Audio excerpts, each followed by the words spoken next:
On va évoquer maintenant la politique avec le phénomène Zemmour qui n'en finit pas de rebattre les cartes à droite. On va écouter Éric Ciotti qui est candidat, vous le savez, des Républicains dans le cadre du congrès qui sera organisé le 4 décembre. Éric Ciotti qui pourtant me disait ce matin sur l'antenne de CNews qu'il voterait Éric Zemmour si ce dernier se trouvait face à Emmanuel Macron au second tour. Écoutez-le. On m'a posé une question claire. Le choix, s'il devait se poser, je n'y crois pas, mais moi je dis la vérité. Vous voterez Éric Zemmour au second tour entre Macron et Éric Zemmour. J'ai dit que je voterais Éric Zemmour. Et vous maintenez ? Je le redis aujourd'hui avec la même clarté. Donc il n'y a pas de difficulté pour moi. Voilà. Et je dis aujourd'hui, je récuse ceux qui, même dans ma famille politique, ont pris Éric Zemmour pour cible. Je ne crois pas que ça soit la bonne méthode. Jean-Claude Dacier, qu'est-ce qu'il dit là, Éric Zemmour ? Il dit « Attention, ne cognons pas trop sur Éric Zemmour. Il faudrait peut-être se réunir derrière lui si par hasard il se trouvait en position d'être au second tour face à Emmanuel Macron. » C'est ça qu'il dit ? Je le crois, oui. C'est ce qu'il me dit. N'insultons pas l'avenir parce que on ne sait pas ce qui peut se passer puisque la candidature... J'ai dit Éric Zemmour, c'est Éric Ciotti, évidemment. Oui, non, bien sûr. Le score, l'audience, on voit bien l'écoute que le pays accorde à Zemmour. Alors ça arrêtera peut-être demain ou après-demain, je n'en sais fichtre rien, mais au jour d'aujourd'hui, le démarrage est impressionnant, le discours qu'il tient l'est tout autant et correspond manifestement à ce que pense un certain nombre de gens. Simplement, le danger, c'est quand même... il souhaiterait l'union des droites depuis longtemps, Zemmour. Simplement, on est finalement assez bien parti pour que la droite traditionnelle, qui est toujours pas capable de se désigner un candidat, finisse par en désigner deux et donc explose à son tour. Et si d'aventure, je ne sais pas si ça se produira, Éric Zemmour égale ou passe devant Marine Le Pen, moi je ne sais pas comment le Rassemblement national... sur les prochains sondages. Sans doute, je ne sais pas comment le Rassemblement national va réagir. Il y a peut-être des gens qui vont dire... il faut peut-être tenir compte de la situation nouvelle qui nous est faite, entendez-vous, ou prenons des décisions. Donc c'est tout le système qui peut gaillardement exploser. On va attendre tout de même dans les semaines qui viennent, parce qu'on n'est pas encore entré, pardonnez-moi, dans les vifs des programmes et du sujet. Sur l'immigration, l'écho que rencontre Zemmour est impressionnant. On va l'écouter dans un instant. Et pas seulement là-dessus, mais bon, reste encore beaucoup de secteurs où on a envie d'entendre. Céline Pina, vous étiez hier au débat qui était organisé entre Michel Onfray et Éric Zemmour. Il fait trembler le système politique à droite, désormais Éric Zemmour, avec les sondages où il ne cesse d'augmenter. Oui, parce que quelque part, la présidente du RN, de par son nom, Le Pen, rend impossible l'union des droites. Il y a une vraie barrière, parce que derrière Le Pen, c'est toute l'idée d'une France d'un mythe de la France qui n'est pas résistante, qui est là. Et ça empêche l'union des droites. En revanche, avec quelqu'un comme Zemmour, en tout cas, la jonction pourrait se faire. Après, il y a peut-être des difficultés. D'ailleurs, on voit à quel point Éric Zemmour parle de la religion catholique, comme pour faire oublier le fait qu'il serait juif, parce qu'il sait qu'une partie de la droite la plus dure est très attachée aussi à un certain catholicisme. Donc on voit bien aussi qu'Éric Zemmour calcule de manière à pouvoir être un lien entre ces deux parties de la droite. Après, c'est quand même un pari extrêmement risqué, parce qu'aujourd'hui, on a des partis qui avant tenaient, parce qu'en fait, ils représentaient un pays, ils le maillaient, ils avaient des élus, ils avaient des militants. Et là, aujourd'hui, on a des gens qui sortent de nulle part, dont on ne sait pas quels sont vraiment les liens avec le pays, quels sont leurs militants, quels sont leurs relais. Ils ont c'est pas qu'une bulle médiatique, mais ça se construit quand même essentiellement par le biais d'un discours médiatique. Qu'est-ce qui va se passer si jamais la droite arrive à avoir un candidat? Là, il faut quand même reconnaître qu'il est bien servi par LR qui semble avoir envie de se suicider. Il y en aura deux, a priori.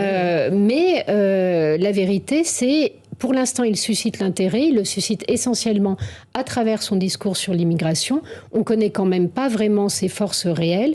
On ne connaît pas vraiment ses appuis. Et on ne sait pas vers où il veut amener la France au-delà de ça. François Pupponi, à la fois sur la déclaration d'Éric Ciotti, de se rallier à Éric Zemmour en cas de second tour, Zemmour-Macron, et aussi sur le phénomène Zemmour. Est-ce que c'est un phénomène médiatique pour vous, créé par les médias, ou qui répond au contraire à un courant profond chez les Français? Deux choses. Pour Éric Ciotti, c'est pas nouveau. Moi, je le vois évoluer à l'Assemblée nationale. Les positions sur l'immigration, l'islamisme sont des positions qui peuvent être parfois proches de celles d'Éric Zemmour. Donc, il pouvait avoir des scrupules, un certain nombre de gens de droite, d'appeler à voter Le Pen parce que c'était Le Pen. Ils n'auront pas de scrupules à appeler à voter Zemmour parce que, même s'il reprend pratiquement les mêmes thèses parfois que Jean-Marie Le Pen, ce n'est pas le même. Voilà, ce n'est pas le même concept. Et puis, le pays a changé, le pays a évolué. Et j'en arrive à la deuxième question que vous me posez. Non, je ne pense pas que ça soit un phénomène médiatique. Parce qu'on nous reproche beaucoup de faire vivre la créature médiatique. Le problème, c'est que ça, effectivement, il avait une tribune médiatique, mais qui marchait, les gens l'écoutaient. Les gens se sont intéressés à lui, les gens posent des questions. Ses livres se vendaient bien avant qu'il ne soit. Ils se vendent très bien. Et Éric Zemmour, il a la capacité de parler aux Français de deux sujets qui les préoccupent, que sont l'immigration et la place de l'islam. Et c'est le seul à vraiment en parler. Les autres n'osent pas en parler. Donc les Français disent « Oui, mais lui, il nous parle d'un sujet qui nous parle. » Et les autres, qu'est-ce qu'ils en pensent?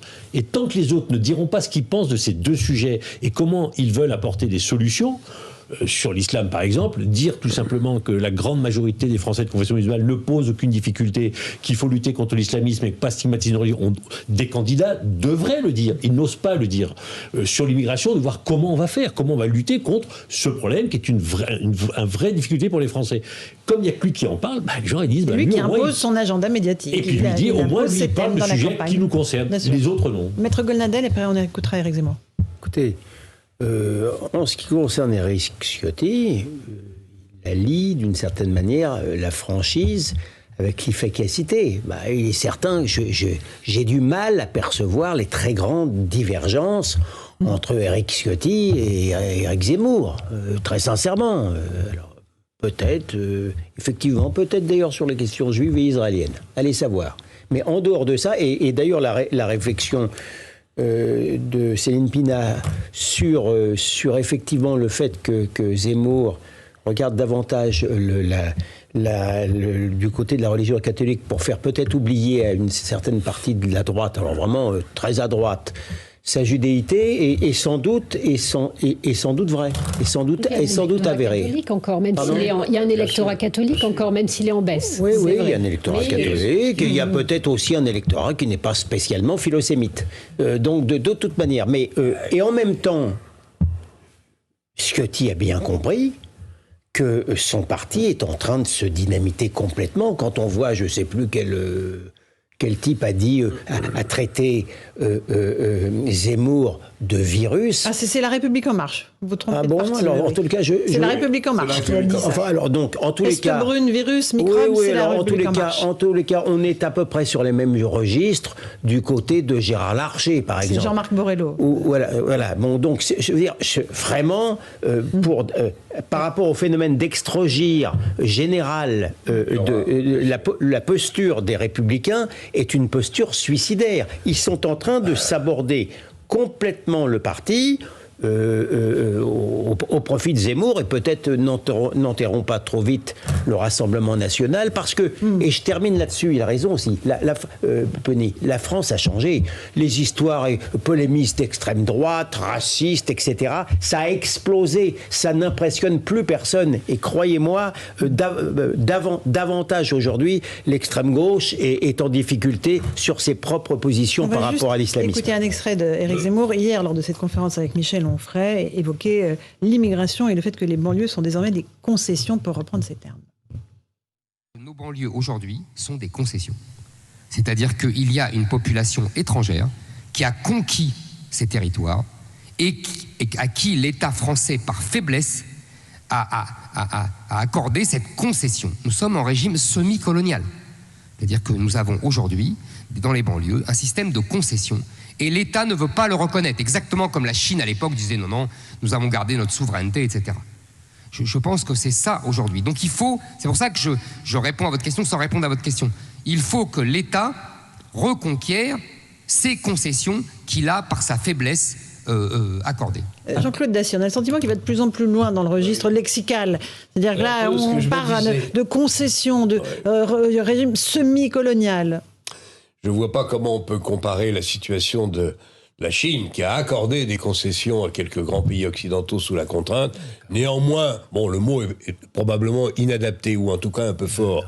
Mais ce qui est sûr, c'est que le problème qui est posé est de nature, je dirais pas comparable, mais à faire douter beaucoup de Français sur le fait que l'État n'est plus tout à fait chez lui dans ces régions-là, dans ces coins-là, et que c'est ça qui parle aux Français. Alors là, encore une fois, ne faisons pas querelle du choix de concession qu'on peut débattre, mais ce qui est sûr à mes yeux, si vous voulez, c'est que, notre camarade Éric Zemmour,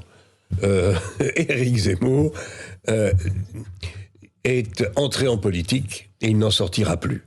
Et deux, je rejoins ce que disait Céline Pina, et que j'ai dit depuis longtemps, mais pas avec le même argument. Un Le Pen ou une Le Pen, à mes yeux, entre autres pour les raisons que signalait Céline, mais pour bien d'autres raisons, ne peut pas, à mon avis, être élu président de la République. C'est impossible. Okay. Une Le Pen, c'est impossible. Okay. D'où, encore une fois, le fait que Zemmour progresse et fortement au sein de l'électorat du Rassemblement national et au détriment de Marine Le Pen, parce que, il l'a déjà dit publiquement avec peu d'élégance, mais elle n'y parviendra jamais. Donc, cherchez un peu le successeur. Ben, c'est moi, c'est lui. Donc, on est, à mon avis, à la veille d'un certain nombre de débats qui vont être intéressants au sein même du Rassemblement national. Maître Golanel et Céline Pina. D'abord, je ne vois pas en quoi Éric Zemmour a changé ou a évolué dans son discours, qui est toujours plutôt cash, et c'est à la fois il a les qualités de ses défauts, et personnellement, le mot concession ne m'effraie pas. C'est pas Éric Zemmour, ce sont des journalistes du Monde qui ont expliqué que le 9-3 était en voie d'islamisation. C'est pas Éric Zemmour, c'est un président de la République qui, lors de ses confidences, expliquait qu'il y avait des territoires qui, bientôt, étaient menacés de partition. Pardon, concession, c'est moindre que la partition. Enfin, ça n'a rien à voir, mais c'est pas grave. Ok, terminé, Maître Golanel. Sur ce mot-là, ça n'a pas d'importance. Sur le constat, on est d'accord. Ayant été interrompu brutalement par M. Dacier, je préfère en rester là. Allez, Céline Pina, à vous alors. Il parle d'une réalité, mais il ne parle pas de toute la réalité. Autrement dit, c'est vrai qu'il y a des coins de France qui font sécession, il y a des coins de France où on ne vit pas comme en France, où les règles, la culture qui s'applique n'est pas la nôtre. C'est une culture orientale, ça c'est très clair. Il y a une islamisation d'un certain nombre de pans du territoire, mais sur ces mêmes territoires, vous avez aussi une partie de la population qui subit cette islamisation, qui la vit comme une violence, qui aimerait qu'on lui offre les mêmes garanties que ce que son offre dans certains quartiers protégés de la capitale. Et cette population-là, on est en train de l'abandonner et d'expliquer que finalement, il n'y a que des islamistes dans ces coins-là. Non, il y a des gens qui sont victimes de cela et qui n'ont pas d'autre choix. Ils peuvent se sauver, ils se sauvent, hein. Alors, le remplacement, je parle sous le contrôle mais terminé, du 9-3, les Juifs, ils sont partis. Beaucoup, les Juifs ont pu partir. Beaucoup ne peuvent pas partir. Beaucoup sont prisonniers dans ces lieux-là. Et leur seul moyen pour éviter que les filles soient parfois violées, c'est d'accepter la logique du voile, la logique de l'hyper-religion. Et ils n'ont pas le choix. Personne ne vient les aider. La police ne rentre pas souvent dans ces quartiers. Et finalement, le voisin devient plus puissant que le maire, que le policier, que tout ce qui peut être référent de l'État français. Il y a la pression sociale. De cela, on ne parle pas, et ceux-là n'ont pas tous envie d'être gouvernés par des religieux. La seule différence que j'ai avec Éric Zemmour, bien entendu, que la France a ghettoisé ses quartiers, les a communautarisés. Pas la France. Oui, ça s'est fait. C'est nous qui l'avons organisé. Laissez terminer François Pupponi. C'est là où moi j'ai un désaccord avec lui. C'est pas des gens qui ont un jour mis un grand plan, un stratagème en disant on va occuper la France. La France a dit à ses populations venez, on va vous utiliser, on va vous ghettoiser et on va vous utiliser. Voilà. Et aujourd'hui, on découvre que ces populations C'est pas vrai. Ben si, c'est pas vrai. On a même fait le regroupement familial. Oui, on a organisé les choses. Une démarche qui était quasi généreuse. Et on n'est pas vous êtes tous en même temps. On a organisé les choses. François Pupponi, le mot de la fin. Quand il dit aujourd'hui le gouvernement ne veut pas reconnaître. Non, mais d'abord, c'est pas la France. Non, mais excusez-moi, c'est pas la France. Ça a été d'abord des grandes entreprises. C'est la France. Avec l'accord du gouvernement, avec l'accord des différents gouvernements qui l'organisent. Ça a été des intellectuels médiatiques. Et puis les gens. Et l'État. Et puis parlé d'État. Manuel Valls a parlé de On politique les a pas apartheid. obligés. Les gens, les Sénégalais, ils veulent être avec les Sénégalais, les Juifs, ils veulent être avec les Juifs. Les gens, Très bien. c'est normal, ils veulent être Allez, avec ceux qui on leur poursuivra C'est pas on les a ce pas, on les a débat mis dans un ghetto. demain. Merci à tous C'est les déjà quatre. fini. Demain, On ne c'est peut d'ailleurs rien Éric dire. Zemmour qui sera notre invité à 18h. On l'interrogera avec l'équipe de Punchline. Merci à vous de votre fidélité, chers amis téléspectateurs et auditeurs, bien sûr, d'Europe 1. Dans un instant, sur CNews, c'est Christine Kelly et ses invités pour Face à l'info. Et moi, je vous retrouve dans un instant sur Europe 1 pour la suite de Punchline. Bonne soirée à vous sur nos deux antennes.